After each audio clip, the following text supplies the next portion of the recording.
पिताजी को पत्र। डियर पापा, आप कैसे हैं? आज आपकी बहुत याद आ रही है।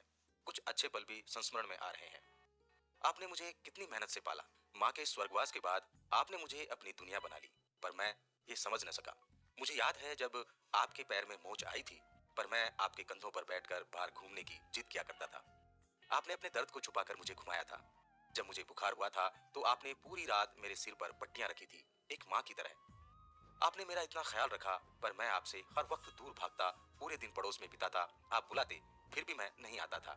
मुझे लगता आप मुझे खेलने नहीं देते, पर मुझे अब पता चला कि आप चाहते थे कि मैं हर वक्त आपके पास रहूं। स्कूल के बाद मैं कॉलेज के बहाने आपसे दूर भागना चाहा।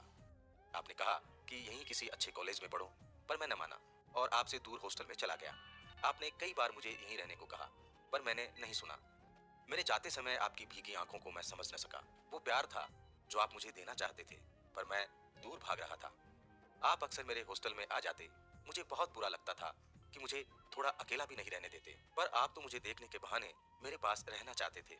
फिर ग्रेजुएशन, उसके बाद नौकरी, मैं आपसे दूर ही रहा। न जाने कैसे आपके प्यार को न समझ सका।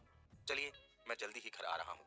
आपके पास ही रहकर नौकरी करूंगा, अब कहीं न जाऊंगा। आप अपनी दवाइयाँ समय समय पर खाइएगा, खुद पर थोड़ा ध्यान दीजिएगा, समय से भोजन करिए। मैं घर आऊंगा तो हम साथ मिलकर मछलियां पकड़ेंगे।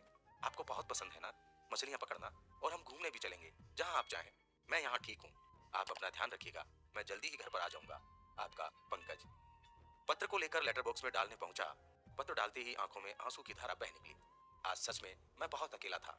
वो 1 साल पहले ही गुजर चुके थे। बस उनकी यादें ही थी जिनमें भी प्यार ही प्यार भरा था। आज फिर एक बार लौट आओ, मैं अकेला हूँ।